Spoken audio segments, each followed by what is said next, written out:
طالبانو ورونو د هارون الرشید یو طبیب درلوده نصرانیه و. د هارون الرشید څوک و؟ طبیب یو، نصرانیه و. دغه طبیب د هارون الرشید چې نصرانیه و ډېر ماهر و. نو هارون الرشید ورته ویلي چې اسلام راوړه. وی ده ورته ویلي زه اسلام ځکه نه راوړم ځکه تاسې قرآن کې د عیسی علیه السلام د هغه خبر سته ده چې دا د الله زوی ده. دا قرآن کې سته. وی څنګه ده؟ وی روحا من. دا عیسی علیه السلام روحا من یعنی بعضې له الله نه ده. نو خو بعضې له چا نه چې وي زوی که نه. نو چې عیسی علیه السلام هغه هم هارون رشید هم بند کړی چې اوس څه ورته وایي. بیا یو عالم و طالبانو، علی ابن حسین الواقدي المروزي، قافله له خراسان نه را روانه وه. نو بیا چا ورته ویلي هارون رشید ته چې قافله را روانه ده، یو ښه عالم پکې ده، علی ابن حسین الواقدي المروزي، دی پکې ده.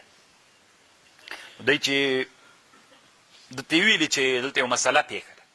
نو ده ورته ویلي چې ما ته قرآن راکوي. چې قرآن یې مسله یې ده نه پوښتنه وکړله چې ده ورته ویلي امام واقدي چې زه داسې کوم قرآن ما ته راکوي، زه یې کوټې ته ننوځم، ما پسې به راننوځئ نه. 3 ورځې چې ورکړې طالبانو قرآن یې مطالعه تلاوت کاو، بیا به له خلاصو بیا یې تلاوت کاو. 3مه ورځ چې سوله دروازه یې را خلاصه کړله، وټکوله وي دروازه راته خلاصه کړئ. چې دروازه یې خلاصه کړله وي جواب وشو. وي څنګه جواب وشو؟ الله قرآن کې وسخر لکم ما فی السماوات وما فی الارض جمیعا من. دا جمیعا من نه بیا داسې معلومیږي چې دا غرونه او دا مځکې هم د الله زمن دي. کنه وسخر لکم ما فی السماوات وما فی الارض جمیعا من وروحا من جمیعا من دام بیسو. بیا طالبانو هارون رشید په ډېر خوشحاله سو او نصراني ته الله جواب وکړ. دلته روح المانی دا قصه کړې طالبانو، خو مفصله یې نه ده کړې.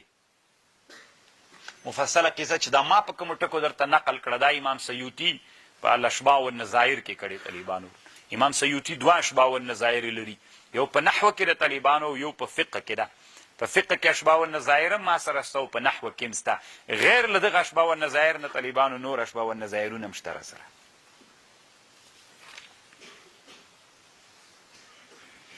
فآمنوا بالله ورسوله ولا تقولوا 3 موایې 3 انتم انتهوا ځانو ساتئ له دې نه، دا ساتل خیر د تاسې دپاره.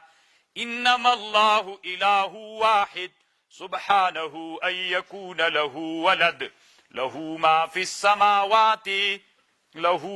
السماوات وما في الارض وکفا بالله وکیلا. طالبانو ورونو دلته روح المانی خو نو ستی لګېدلی په دې باندې دوی دا د تسلیس خبره څنګه کوي چې الله یو الله ده، یو مریمه ده، یو عیسی علیه السلام ده. په 3 خدایانو خبرې کوي. ډېره اوږده په پاڼو پاڼو یې بحث کړی طالبانو ورونو. دا داسې یو خطرناکه مسله ده طالبانو. زه ما چې ځان سره فکر وکړو چې زه درته وغږېږم که ونه غږېږم.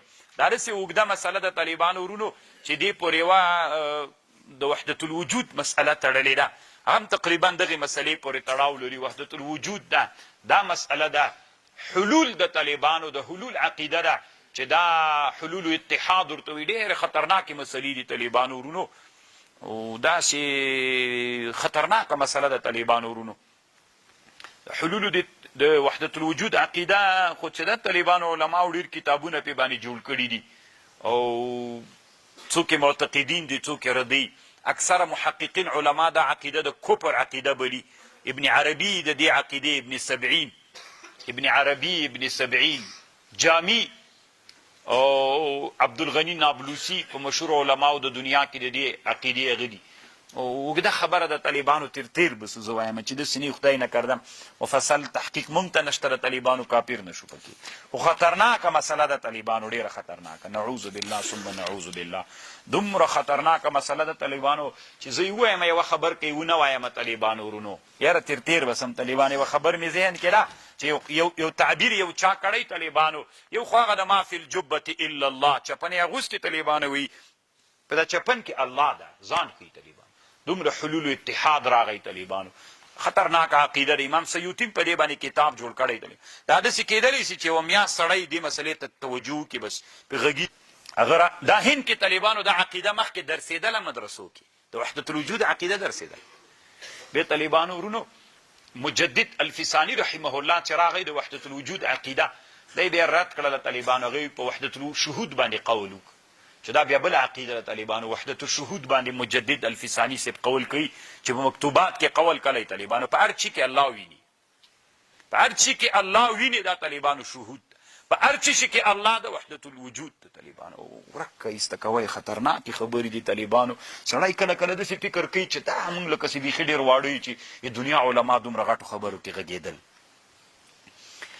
لن يستنكف المسيح أن ينكف عبدا لله. لم يستنكف ننگ نکی عیسی علیہ السلام چې دی بنده د الله سی ولا الملائکة المقربون ومن يستنكف عن عبادته ويستكبر فسيحشرهم إليه جميعا. زرد دوی برا جمع کی الله تټول. کله طالبانو ابن عربی وی طالبانو دا حلول اتحاد کې ابن عربی خبر کوي. ابن عربی خود طالبانو یو ټکی تنبلم تکری کنه تاسو هم د ګوګان غوندې د تحقیق په ټولنه کې نشته. یو سړی موږ په افغانستان کې شعر کې ډیر یادو منصور دار ته خیزوري ته منصور پیژنې طالبانو. دا منصور طالبانو دغه سړی اصلي جنجال په منصور باندې جوړ ده. دا منصور څه د طالبانو د کفر د اسلام خبري رواني دي. امام ذهبی گمراه بولی په سیر اعلام النبلاء په تاریخ الاسلام کې. عبدالوهاب شعرانی مسلمان بولی طالبانو. دا دغه منصور ده. نو طالبانو که ښه کار داسې ده چې شاعران له دې نه تیر سي منصور یې په دار ځړولی. دیش کوئ چې دا منصور کوم ښه جهاد کړی وي طالبانو خطرناکې خبرې کولې. دغه شطحات یې د صوفیانو یې کړې وې. نو ابن عربی په فتوحات مکیه د هغه نه دا د حلول الاتحاد خبره ځکه دی د وحدت الوجود قایل ده ابن عربی. دی وایي یو وخت کې کله وی چې هغه په دار باندې وزړو حلاج منصور حلاج چې په دار وزړو وی دا ویني چې تر راڅتېدلې ينكتب بكل قطره من دمه الله الله. ګوره ویني طبیعت دا ده کنه چې وغورځېږي ته غورځي دسې خو د ده وینه به چې راوغورځېده طالبانو الله به پې لیکل کېدل خپله وینه الله. دس طالب دا وحدت الوجود د طالبانو دا حلول اتحاد د طالبانو خطرناکه خبر ده چې ابن عربي. خو بیا د دې دا مسله هم ډېره خطرناکه ده طالبانو.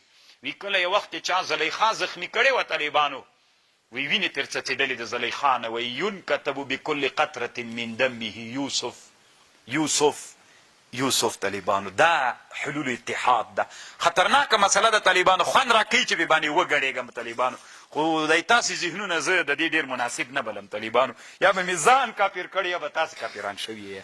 خو داسې مې کله کله زړه وایي طالبانو ورونو چې یو څه وخت مې داسې کړي وای که نه چې دا نور درسونه طالبانو لکه ما اوس د الفاظو نه ځان ساتلی طالبانو که نه بس دي همدومره الفاظ زه چې تفسیر پې کاتی سم چې ما ته الفاظ بس دي که نه او پاتې شوه د طالبانو معنا کې هم د علم ظاهر سه سړی وایي چې یو څه وخت سړی دې ته وقف کړي چې طالبان په علم تزکیې باندې تربیت کړي او دغه اصطلاحات چې پاتې دي په دې باندې سړی راوغږي جمع ده جمع الجمع ده طالبانو نورې خبرې دي بیخي ډېرې. الله دې موږ او تاسې علما وګرځوي.